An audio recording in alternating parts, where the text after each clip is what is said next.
one thing that I think, and I think clearly, right? I mean, and certainly Donald Trump is a function of the backlash.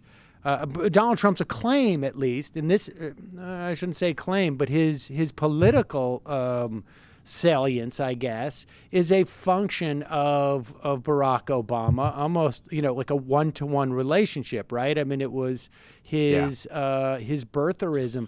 But more broadly speaking, I mean, I just want to just stay on this just for one more moment, because, I mean, look, right? You can see these, and I think it was her name escapes me, but she wrote a book called White Rage, which shows that you have, our history basically as a country has been a function of black people are emancipated, Reconstruction happens, then there's a backlash to that, and that's where we get all these monuments to Lee and to the Civil War put up, and we see a rise in the KKK, and then we see some of that die down, and then we see a response, and even in Social Security, the New Deal sort of leaves African Americans out, and then we see things like redlining and whatnot. And so there's always this sort of like 2 steps forward, maybe 1 step back type of thing in terms of race relations, maybe a step and a half back. I mean, and right now maybe we're at 1.75 steps back. Who knows? But what other factors are at play? I mean, because on one level too, there's like a lot of loss of sort of social cachet by a lot of these white guys. Right. Well, and that's right. There is a certain amount of disenfranchisement that's been going on. A lot of it has to do with just the changing world, and that a lot of guys aren't prepared to change with it. And a lot of people aren't prepared to change with it. And so I think that resistance to change, really a lot of the underlying issues have to do with demographics, the changing demographics across America. The places where Trump most succeeded in the States, we found, were places that were undergoing dramatic demographic shifts. In the Midwest, where suddenly these communities have been seeing lots and lots of Latino workers moving in, even in the middle of the gutting of the economies of those regions, where there's no longer a movie house in these small towns. There's no longer corner drugstores. Everybody's having to drive to Walmart because the economies out in rural America have been so corporatized, and the quality of life has really diminished significantly. And so they're seeing this at the same time. They're experiencing this at the same time that they're seeing these brown faces, and of course they blame them for it. That's part of human nature. And that's what happens when you have demographic shifts like that. And it's not a coincidence. A lot of people like to, one of the myths about hate crimes is that hate crimes occur during economic downturns. And the more we've studied hate crimes, the more we've learned that's just not true, that actually hate crimes increase not when there is an economic downturn. In fact, sometimes they increase during an upturn, but rather they increase during in places where there are dramatic demographic shifts. So it's not economic. It's more of like it's demographic. It's just a proximity to people who are not white. I mean, well, unfamiliarity. I don't know that it's. A lot of these folks will tell you, "Well, I'm not racist," and of course, you hear that all the time. And on the surface, they're not. If you dig deep enough, they do have these sort of buried beliefs that race imbues certain inevitable characteristics in your character and your intellect, and of course we know that's not true, but that's a very common attitude out there in Middle America. And but those folks don't think of racism in those terms. They think of racism as actually actively hating people of other races. And so they'll say, well, I'm not racist, right? But yeah, they really do have a lot of this sort of buried level of racism going on. But That said, they're not terribly malicious about it, and they typically don't consciously, actively hate people of other races. It's just that it's new to them, and it's part of this downturn in the quality of their lives. All right, so let's talk about Alt America, which is a slightly different phenomena, right? Where there's there's sort of, in some ways, that alienation that they feel from people they're seeing for the first time, or living next to for the first time, or having to in some way perceive. I mean, it's almost like a perceived insult, right? Like, oh, I've got to press 2 to speak English on the phone or something. Yeah. Exactly. That this has led to this sort of seeking like of another narrative, and that's what gets us to Alt America. Tell us about Alt America. Well, Alt America is this concept that I sort of devised because I'd been, when I started reporting on the militia movement back in the 1990s, one of the things I really noticed right away was that they create this alternative universe for themselves, an epistemological bubble of sorts, where they, can see, they sort of interpret reality through the prism of this belief system they have, which is really turns everything upside down. Left is right and right is wrong, and up is down often. I mean, it's really a bizarre universe where, as well in the current state, it's that Barack Obama was a secret Muslim who actually wasn't a legitimate American citizen, that globalists are conspiring to enslave mankind under a new world order, and that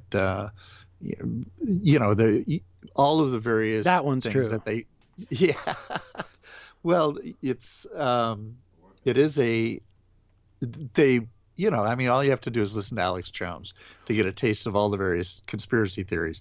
That Hillary Clinton was part of a pedophilia scheme at Ping Pong Pizza, and they were shipping children to a colony on Mars. That kind of stuff. But what's that about? I mean, why is that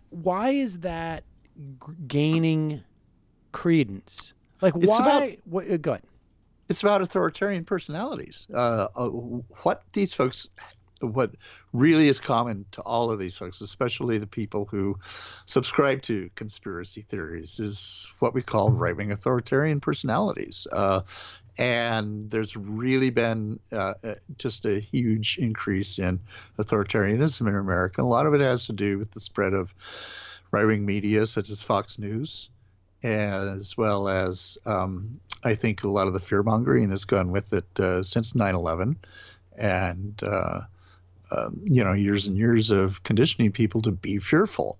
It forces people, it actually, I think, pushes people into a state of authoritarianism. And authoritarianism is a really distinct, especially right-wing authoritarianism, has really distinct set of characteristics. Let's talk because I'll say that I think like literally maybe 12 hours after Trump won the election, I dug up my Bob Altemeyer audio book, and I reached out to him. I've not been able to get him, frankly, to come on to the show. Bob's retired. Yes, and I'm going to check in with him again to see if I can convince him to do it. But tell us about, because I'm not sure that people use authoritarianism. But right-wing authoritarianism, RWAs, I think he refers to them in his book, and there's also LWAs, left-wing authoritarianism. Yep. Break those concepts down to us, because this is the thing that I think people need to understand why, like, there is a personality type that exists. It's almost like you have a latent allergy, and if you're not in an area where you could be allergic to pollen, but if I'm in a pollen-free environment, you wouldn't know it. But then when you get exposed to the pollen, then the allergy, you exhibit the signs of someone who's allergic to something. Right. Well, right-wing authoritarianism really revolves around these three behavioral and attitudinal clusters. The first one is what they call authoritarian submission, which is the belief that all people in an properly orderly and smooth running society will submit to the rule of the authoritarian leader, whose instincts are superior to the law, and so on and so forth. And but it has always got to be a legitimate leader, right? The second aspect is, and if you're not a legitimate leader, as in if you're viewed as illegitimate, as Barack Obama was, then you become the subject of the second trait or cluster of right-wing authoritarianism, which is authoritarian aggression. And authoritarian aggression really is directed at anyone who does not properly submit to the authoritarian rule, or is an illegitimate leader, as with Barack Obama, or before him, Bill Clinton. And the third component is conventionalism. It's this view that they represent the real Americans. It's that they are perfectly, actually, secretly the voice of the silent majority, right? And this is, of course, very common with right-wing extremists, but it's also really spread into the mainstream. And Altemeyer has his studies over the course of 25, 30 years found that if I remember correctly, 25% of North Americans are right-wing authoritarians. I think it's probably higher now. I think probably that number's got to be higher. I think Trump has actually pushed those numbers quite a bit higher. I think a lot of people are more authoritarian now because of Trump, because they're following him, and it's become a more popular thing. So I would say, if you look at poll numbers, I would say it's probably around 34%. We do know that 61% of Republican voters say there's nothing that Trump could do to make him, make them turned off to him, that they're loyal to him no matter what. And that's a pretty powerful indicator of authoritarianism right there. I think if you wanted a perfect example of that, Bill Mitchell, that guy on Twitter, is like almost like, honestly, like the sort of a perfect example of what an authoritarian, and we should say authoritarians, they're followers. We're not talking about the authoritarian Pied Piper. We're talking about authoritarians as a group of people who are basically wandering around looking for that pollen that brings out their qualities of like, oh, daddy's here now. And go ahead. Well, and we've had them for generations in this country. It's just that they've never had that singular dynamic figure around whom they could rally before. And Trump has provided them with that. And that's the key thing here, is that the personalities of the authoritarian leaders are actually very distinctly different category. They fall into what we call social dominance orientation personalities, and they're frequently very narcissistic, almost sociopathic. And who that reminds me of? Yeah. You probably know a lot of people who are what we call SDOs, because they often rise to key levels in corporations and in media. So, but when you get that, it's what Altemeyer calls the lethal union. When you get combine these right-wing authoritarians with that SDO personality in a perfect match, as we seem to have here, that you wind up having the trains run on time to the concentration camps. That's the danger. And they are they don't have a lot in common. RWAs aren't necessarily very power hungry, whereas SDOs are.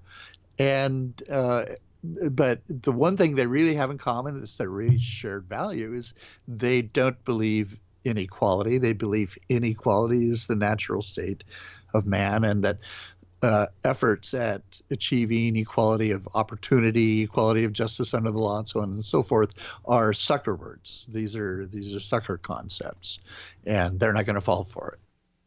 Hi, folks. Sam Seder here. We still need your help on our Patreon page. YouTube ads have come back, but not nearly as much as we had before. So if you can help us out, any little bit helps. Head over to our Patreon page right at this URL, and you'll help us keep helping you by making videos